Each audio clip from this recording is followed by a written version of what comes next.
Hello everyone and welcome to a new video on the Colombians Football Report. Today we're going to be talking about day 23 of the 2026 FIFA World Cup. Now before we get into the video, make sure that you subscribe to the channel because 78% of the people who watch my videos are not subscribed to the channel. So make sure that you subscribe so that I can continue to grow and make better content in the future. Now let's get to the games, and the first game that took place today was Australia versus Egypt. And this was a big chance for both teams to get a first ever win in a World Cup knockout stage match. And in the first minutes, Australia looked like the slightly better team. Volpato, he had a shot from outside the box that managed to hit the crossbar. And Australia, they kept attacking. But around the 12th minute mark, Egypt, they got a free kick. And the free kick was initially cleared away. But after a great cross from Hafez with his left foot, it made it all the way to the head of Ashur, who headed the ball brilliantly into the back of the net. And in Egypt's first real dangerous chance of the match, they managed to score, and they were 1-0 up against Australia. And after that, the momentum in the game switched towards the side of Egypt, and they started to have more dangerous chances. Zico had a really good chance one-on-one with the keeper, but he managed to hit the ball off target. And besides an easy save from the Egyptian goalkeeper, Australia didn't really create much for the rest of that first half. It's really that they just started the game brilliantly, and then after they conceded, it was basically all Egypt after that. But that doesn't mean that Australia were not in the game. They were still defending quite well. You could still tell that they had some grit about them, so they definitely were still in the game. But in the second half, right in the first few seconds of the second half, Egypt, they got a chance to make it 2-0, and it was Marmoush who was one-on-one with the keeper, and he managed to miss it. Marmoush has not had a good tournament, in all honesty. You would expect more from the Manchester City man, but he has not really performed that well for Egypt throughout this World Cup, and it really looked like Egypt were going to regret missing that chance that they just had with Marmoush right at the start of the second half, because just a few minutes after that, like 10 minutes after that, Australia, they got a free kick, and a good free kick was swung in, and due to the pressure of the Australian players in the box, they kind of forced Hanny to head the ball in his own goal by accident, and it tied the game 1-1. And this means that Hanny becomes the first player in World Cup history to score 2 goals in his own net in the same World Cup. So that's not a good record to have, of course. Granted, I do think both of his own goals in this tournament were quite unlucky, but after the game was equalized, it felt like Egypt, they wanted to go for the win, and they kind of like controlled the game a little bit for the rest of the game in the second half. And right at the end, they really had some dangerous chances. Right in stoppage time, Egypt had a chance to win the game when Rabia was in the box by himself. He headed the ball, but somehow Patrick Beach made one of the best saves in the World Cup. He kept the ball out, and he managed to save his team. And Egypt, after that, they had another shot that was well blocked by Harry Sutar. So right at the end, Egypt, they could have had their winner, but Australia, they held on. And during extra time, I think things calmed down a little bit. Both teams, they kind of felt like it was going to head to penalties eventually. I think Mo Salah for Egypt had a decent game. He was creating chances, but he definitely wasn't as getting as many shots as he usually would at club level. And right at the end of the second half of extra time, Australia had a relatively dangerous chance, but it ended in the hands of the Egyptian goalkeeper Solbert. And right after that, it was the end of the game, and it ended 1-1. So that means we were headed to the third penalty shootout of the World Cup. And this is also right before the penalty shootout. Australia made a bold choice. Tony Popovich took off his goalkeeper, Bish, to put on the experienced Matt Ryan, of a goalkeeper who's always been there for Australia. And the idea was that he would come in order to save the day for Australia in the penalty shootout. But in reality, that didn't end up happening. He didn't save a single penalty in the shootout. So it was a bad decision to take out Beach. And another bad decision was letting two center backs take penalties. Harry Sutar took the first penalty and he missed it. And after that, Egypt scored, so that means Australia, they were always behind in the penalty shootout. And when Australia needed to score a penalty in order to tie things up, they sent Harrington, the young 18-year-old who's very talented but obviously still a very young player. He went up to take a penalty and he obviously missed it. I'm never a fan of seeing young teenagers taking penalties. I think it's always risky. And really is a shame on all of the senior pros in that Australian team that no one decided to go up to take a penalty. So they had to let the young kid take it, and obviously he ended up missing. And after that, Egypt just needed to score a penalty, and it was the substitute Abdel Magid, and he scored his penalty to send Egypt into the round of 16 for the first time in the World Cup. And it's been a long time coming. Egypt are one of the biggest African teams. They have the most African Cup of Nations titles out of any African team. Yet they've never made it this far in a World Cup, but they have finally made it to a round of 16. So already, no matter what happens, this is definitely Egypt's best ever World Cup. And it's a good last dance for Mo Salah because this is likely to be his last World Cup. And despite the fact that this game went to penalty, I think Egypt were definitely the better team than Australia. I wouldn't say they destroyed them, but they were definitely slightly better. They created more chances, and while Australia were good defensively, in the end, Egypt, they ended up prevailing in the penalty shootout. So it'll be interesting to see what they can do in the round of 16. Next, we have the best game that took place today, Argentina versus Cabo Verde. And who would have thought that this game would be as intense as it actually was? Because this game was just incredible, basically from start to finish. The game started off with Cabo Verde making some good passes. They were actually kind of surprising me a little bit. Granted, Argentina, they still had the first real dangerous shot of the game when Messi shot a free kick straight in the hands of Vozinha. Then after the water break, Argentina, they went out to try to score that first goal, and they would do so just a few minutes after the water break, with Lisandro Martinez sending in a perfect cross all the way to Lionel Messi, who had some space. He controlled it brilliantly, and then he shot it with his left foot. Nothing Vozinha could do to save it. And it was 1-0 for Argentina at the 29th minute. And despite the fact that Cabo Verde were having a good game at that point, Argentina, with all the attacking talent that they have, you would expect them to eventually be able to break the deadlock, and that's exactly what they did. Great finish from Messi, which means he is now the top goal scorer in the World Cup. He has 7 goals. He also has 20 goals in the all-time World Cup goal scoring record. And for the rest of that second half, Argentina, they kind of controlled the game. Vozinha, I don't think he had to make many saves after Messi scored, but still, Argentina, they were having the ball more, and it kind of looked like Cabo Verde were struggling at that point to really form attacks. But that's when everything changed in the second half, because after the halftime break, it looked like Bovisa, the manager of Cabo Verde, must have given them a very good halftime talk, because Cabo Verde, they definitely looked much better than they did in the second half of the first half. And right at the start of the second half, they were having the ball more. They were playing well. They were getting close to Argentina's goal. They even forced the first corner kick of the game. They had some decent long shots, but nothing too dangerous yet. But a play from Zion Mendes down the right wing led to him nutmegging his marker with a brilliant pass towards the middle where Leroy Duarte was. And he was at a relatively tough angle, but he still managed to kick the ball on target, and there was nothing that Martinez could do to save it.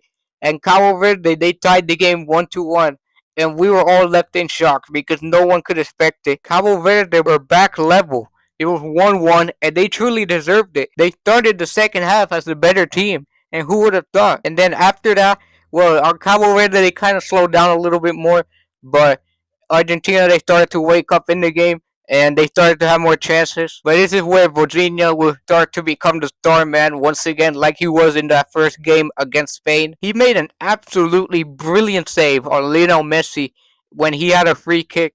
Messi took the free kick early, and Vozinha was still not in position yet because he was still organizing his wall. Yet despite that, he managed to get both hands on the Messi's free kick and keep the ball out.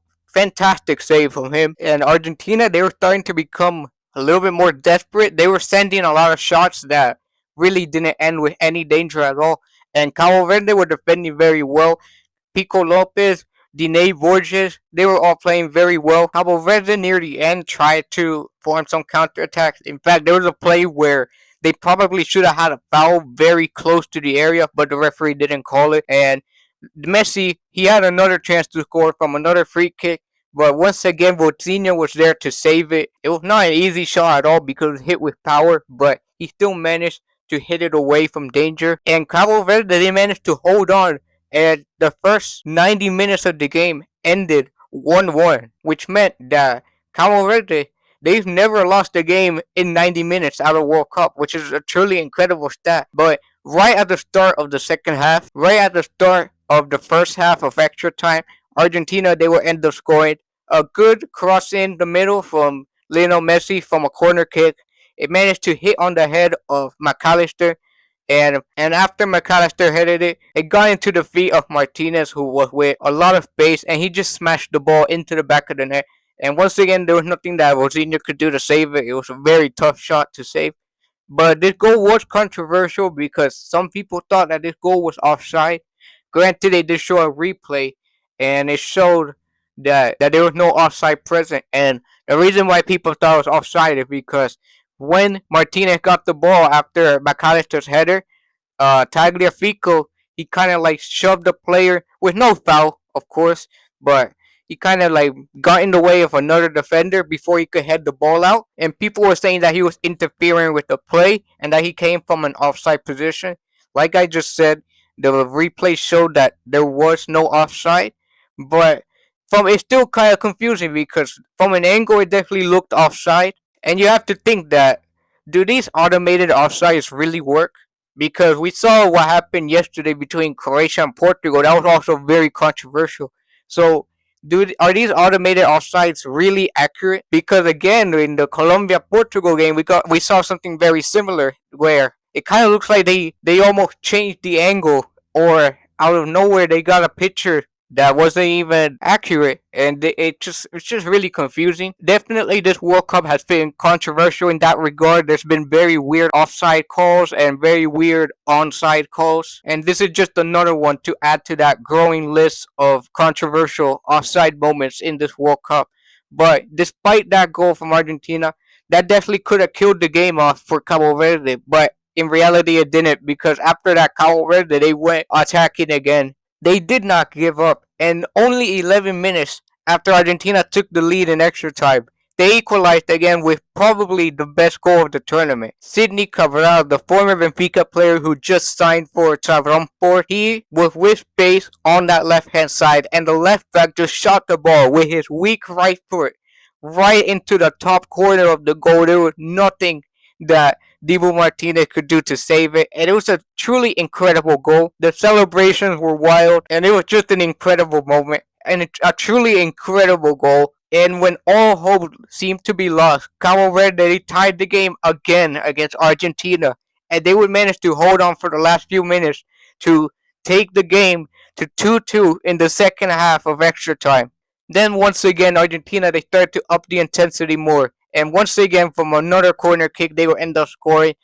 Another great cross from Messi managed to find his way to the head of Cuti Romero, and his header managed to hit off the arm of Diné, and it went in. It was given as an own goal. Granted, it was very, very harsh on Diné. He didn't do anything wrong there. It was just very bad luck that it managed to go into the back of the net.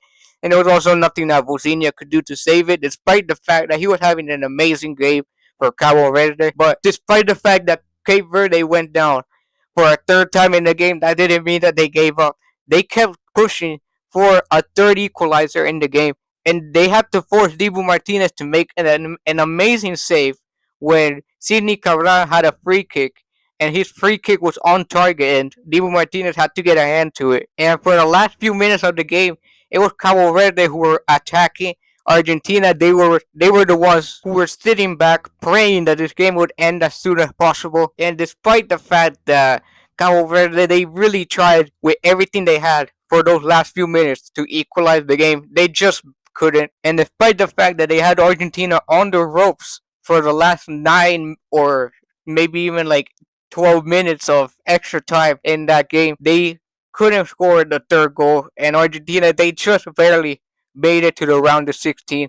The world champions, They are back in the round of 16. They're going to be facing off against Egypt. But man, they really struggled in this game. And I would say that if it wasn't for Messi, who had some good moments in this game, like his brilliant corner kicks and the goal that he scored, Argentina would have lost this game. Because Cabo Verde, they played brilliantly. They were great defensively. Their counterattacks were good. And when they were forced to go on the attack, they were brilliant. So Argentina, they go through. But despite that, what a game from Cabo Verde. And we will never forget this run. Hopefully we see them again in the 2030 World Cup because this team, they really made us all proud. They didn't just make their small nation of 500,000 people proud. They made the entire world proud because the way that they played today were truly incredible in their World Cup debut as the smallest country ever in the knockout stages of a World Cup. And they played like this against the world champions. It's very impressive. Another top display from Vozinha. Unfortunately, this was very likely his last World Cup game, but man, he has really become a legend in this tournament. And at the end of the game, despite the fact that the Cabo Verde players were obviously very sad and very upset, they still applauded their people and they should be proud of their nation. All of these guys are heroes, and when they go back to Cabo Verde, I hope that they get the heroes welcome that they deserve. But Argentina, they're into the next round, but with a lot of doubts. And lastly, we have Colombia versus Ghana. This is my national team playing against Ghana, and fortunately, Colombia, they managed to win today, and I would say it's a very comfortable win because Ghana, they didn't even shoot the ball on target in the entire game. And one may think that the scoreline it was only 1-0, so maybe it was a tough game, but the reality is that anyone who watched the game could tell you this game was not difficult at all for Colombia. The defense was brilliant. Lucumí, Davison Sanchez, Daniel Munoz, and Johan Mojica, they didn't let anyone go through them today. The two center backs for Colombia in this World Cup have been absolutely brilliant. Mojica had a very strong performance today, and Munoz, maybe it's not his best game, but he was still very solid. And despite Semenyo having some good chances here and there when he was making those runs down the wings, there was really nothing else that Ghana did throughout the game. Now, the game started off with two players getting injured very early. Cordoba, unfortunately, I think he pulled his groin.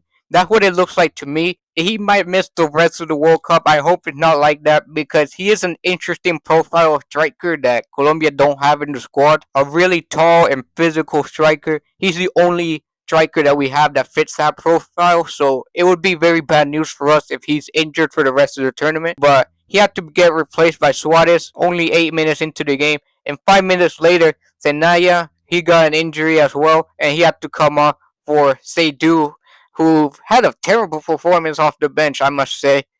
And Colombia, they were attacking from minute one. They looked like the better team. And that's despite the fact that James, throughout the entire first half, he did not play well at all. He had an amazing game against Portugal, but today he was completely off it. And just 14 minutes into the game, and only 6 minutes after Luis Suarez came on for the injured Cordoba, he was down the right hand side and he put in a perfect cross, which made its way all the way to John Arias. Luis Diaz tried to head the ball, but it missed him. But no one was marking Arias, who was behind Luis Diaz, and he volleyed the ball into the back of the net with a very calm finish. And it was a great goal from him. He truly deserves it because he's had a great World Cup. And Colombia deserved it because we started off the game as the better team. Then for the rest of that first half, I really didn't like the way Colombia played. Now, that doesn't mean that we didn't have chances. We were still forming chances here and there. But we could kind of let Ghana have the ball a lot. And we kind of let Semenyo have the ball a lot. And every time he touched the ball, they could form something dangerous, but we still blocked a lot of shots. Again, this is where I have to give credit to both of our center backs because they have been brilliant throughout this tournament. And when it was halftime, we are winning 1-0, but I think we could have improved. And in the second half, we definitely did. We took off James at halftime. He came off for Richard Rios, who kind of added some more balance in the midfield. Another man who could press, and I think he had a good cameo today. And in the second half, we forced the Ghanaian goalkeeper Ziggy, who was one of the few Ghanaian players who played well today. He had to make some very good saves. Gustavo Puerta had a very dangerous shot. And by the way, Gustavo Puerta with another amazing game. He also could have had an assist for Luis Diaz, but Luis Diaz, He managed to miss a one-on-one. Another good save from Ziggy, to be fair. I also forgot to mention in the first half, he saved a brilliant chance on Mojica as well. So Ziggy was having a great game. He was probably Ghana's best player for sure. But for Colombia, if you don't think the two center backs were the best player, then you would probably say that Puerta was the best player. Or him or Luis Suarez, because they were both playing very well in this game. But Gustavo Puerta, he was all over the field. He was making good passes in the attack. He was defending well. He's just an all-round midfielder. He's only 22 years of age. I expect him to go to a big club after the World Cup is over. We also managed to score a goal, and it was one high up the field by Luis Suarez, and it led to Gustavo Puerta passing the ball at the perfect time to Lerma, but when Lerma put in the cross for Luis Diaz to tap it in, Luis Diaz was in an offside position. That's something that Luis Diaz needs to improve on. He needs to make sure that he's onside because he's been caught offside multiple times in this World Cup already. And then we brought on Juanfer Quintero. He had a very dangerous chance from outside the box. I don't know how he didn't score it. It literally just went right past the post. He also put in a good pass for Campas, who came in the last few minutes for Luis Diaz. And he had a decent cameo in those few minutes. And despite the fact that Ghana were down 1-0, it kind of looked like Colombia were the ones who were chasing the next goal. And we managed to hold on with ease. And to be honest, after a while, I was very calm in this game because Ghana, they really didn't threaten us at all. I think this was the easiest game for Colombia in the entire World Cup. With all due respect to Ghana. But Colombia, we are through to the round of 16.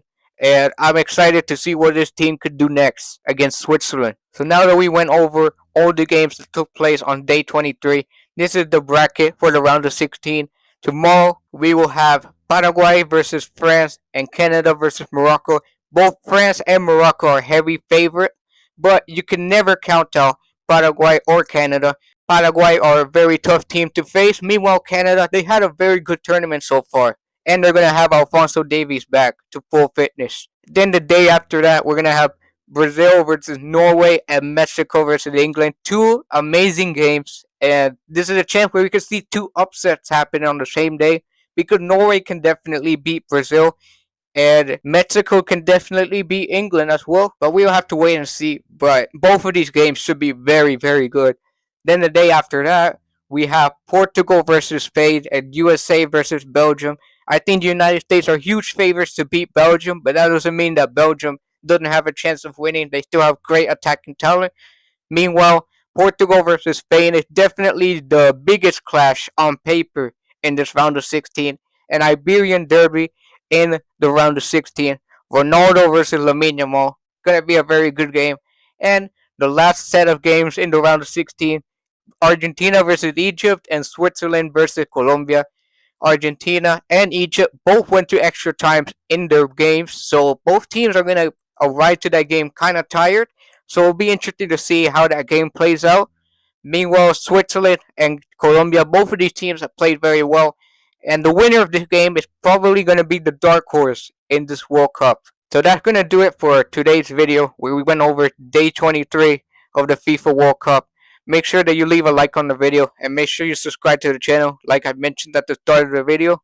I have nothing more to say and have a good night everyone.